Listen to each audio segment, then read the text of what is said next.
My name's BJ. My business is called Junked Up. I'm a furniture painter. Welcome back to my channel. If you're new here, don't forget to hit that subscribe button and turn on notifications so you'll know every time that there's a new video. So for this video, I took an old radio cabinet that had already been gutted and converted it into a bar cabinet. I'm going to show you how I did a very subtle ombre and used patina paint to make it truly one of a kind. Let's get started.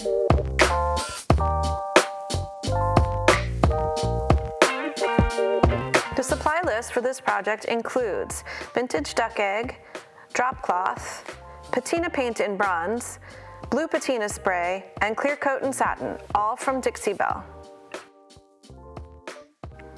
I started by using Dixie Belle's White Lightning to clean my piece and then rinsed it well.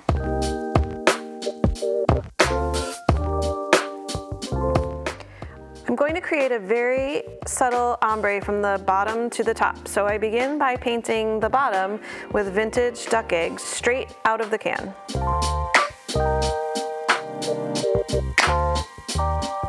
For the next color in the ombre, I mix a tablespoon of drop cloth into a tablespoon of the vintage duck egg. So I'm getting a lighter version of the color that I started with on the bottom.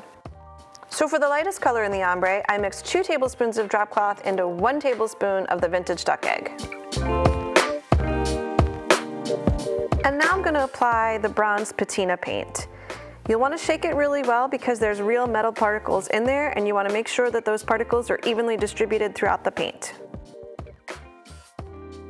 I decided I wanted a real abstract look with this piece of furniture, so I just pulled the bronze patina paint from the bottom up, and I was left with this. So I decided to flip my piece upside down, and you'll see why in a minute.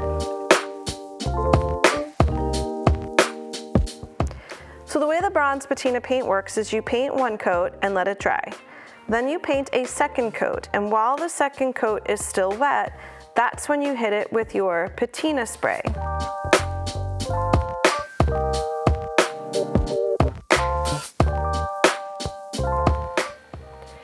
You'll notice that all of my brush strokes are pretty much going in the same direction.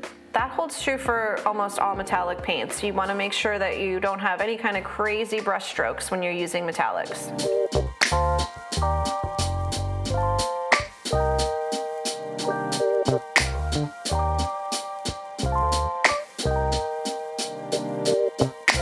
So I sprayed my patina spray and kind of just let it do its thing. I let it drip where it wanted to drip for the most part, but if you wanted to, you could paint this on or use a sea sponge or blot it off in places.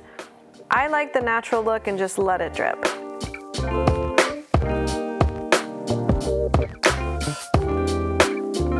So the hardest part about using the patina paint and the spray is that you have to wait.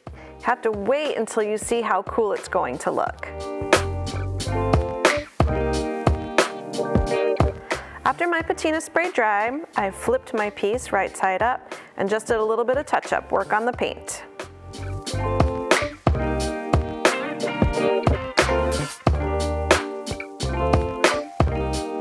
For my final step, I applied clear coat in satin. I did this by using a damp sponge. For best results, don't go back over your top coat. Just lay it down and then move on to the next section.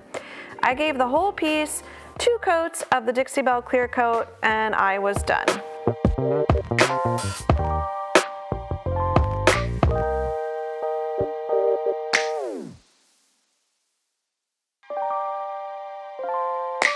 Thanks so much for watching. I'll see you guys next time.